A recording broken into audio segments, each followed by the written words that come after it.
सनातन धर्म के बोलो तुलसी महारानी की।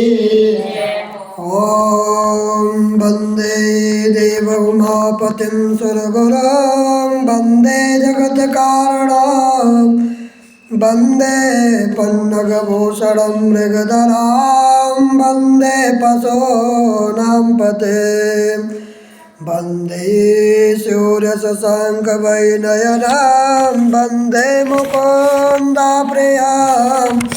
वंदे भक्तजनाश्रियं च वरदां वंदे शिवशङ्करं शान्ताकारं भुजगशयनं पद्मनाभं सुरेशं विश्वाधारं गगनसदृशं मेघवर्णं शुभांगं लक्ष्मीकान्तं कमलनयनं योगवृद्धानगम्यं वन्दे विष्णुं भवभयहरणं सर्वलोकैकनाथं। गुरुर्ब्रह्मा गुरुर्विष्णु गुरुर्देवो महेश्वरा गुरुर्साक्षात् परब्रह्म तस्मै श्री गुरुवे नमः।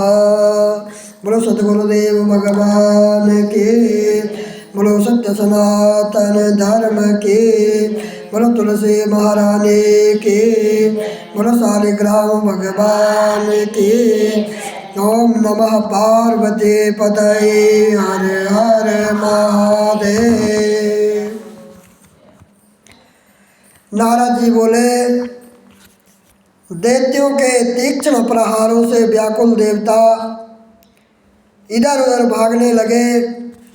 तब इंद्र आदि को इस प्रकार भयभीत देखकर गरुड़ पर चढ़े भगवान युद्ध में आगे बढ़े।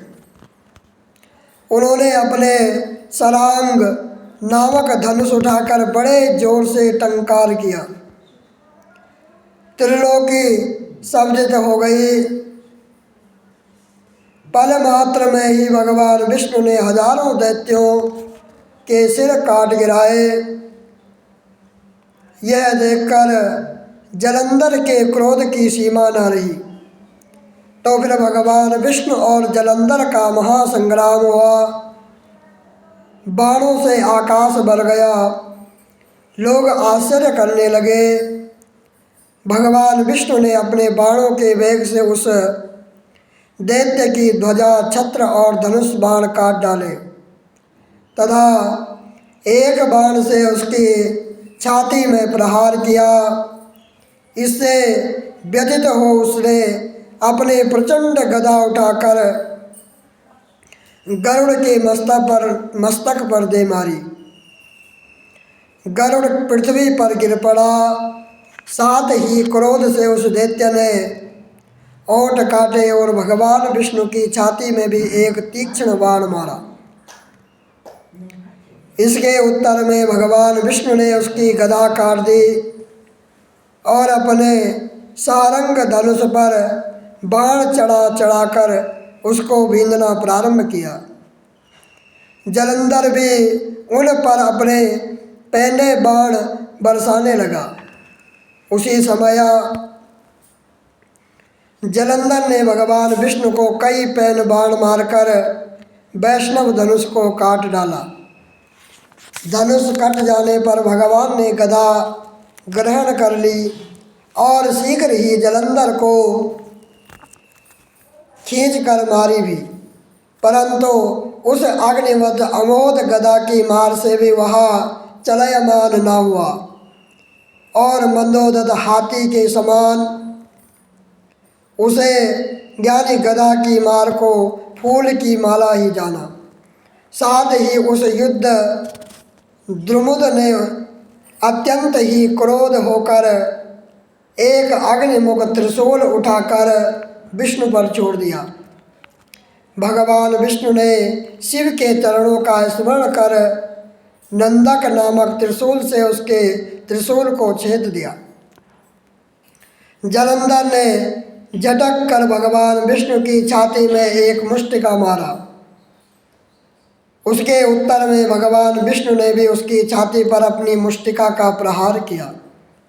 फिर दोनों घुटने टेक कर बाहु और मुष्टिका से बाहु युद्ध होने लगा।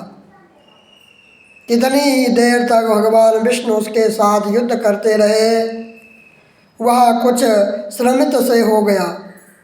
तब सर्वश्रेष्ठी मायावी भगवान उस दैत्यराज से मेघ वाणी में बोले, हे रण द्रुमुद दैत्या, श्रेष्ठ तो धन्य है जो इस महायुद्ध में इतने बड़े बड़े आयुधों से भी भयभीत न हुआ।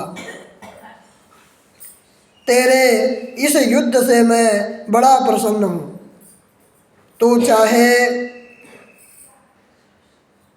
तो जो मांगे मैं अदेय वस्तु भी आज तुझको दे दूंगा। मायावी भगवान विष्णु की ऐसी वाणी सुनकर जलंधर ने कहा, हे भावुक, यदि आप मुझ पर प्रसन्न हैं तो यह वर दीजिए कि आप मेरी बहन के साथ तथा अपने सारे कुटुंबियों सहित मेरे घर पर निवास करेंगे। नारद जी कहते हैं, उसके ऐसे वचनों को सुनकर भगवान विष्णु को खेद तो हुआ, किंतु उसी क्षण उन देवेश ने तथास्तु कह दिया। अब भगवान विष्णु सब देवताओं के साथ जलंधरपुर में जाकर निवास करने लगे। जलंधर अपनी बहन लक्ष्मी और देवताओं सहित भगवान विष्णु को वहाँ पाकर बड़ा प्रसन्न हुआ। फिर तो देवताओं के पास जो रत्न थे उनके स्थानों पर दैत्यों को स्थापित कर जलंधर पृथ्वी पर आया। निशुंभ को पाताल में स्थापित कर दिया और देव दानव यज्ञ, गंधर्व सर्प राक्षस मनुष्य आदि सबको अपना वंश वृद्धि बनाकर त्रिभुवन पर शासन करने लगा। उसने धर्म अनुसार सुपुत्रों के समान प्रजा का पालन किया। उसके धर्मराज से धर्म राज्य में सभी सुखी थे। बोलो कृष्ण कन्हैया लाल की, बोलो राधा रानी सरकार की, बोलो तुलसी महारानी की, बोलो सत्य सनातन धर्म की। श्रीमन नारायण नारायण नारायण भजमन नारायण नारायण नारायण रटमन नारायण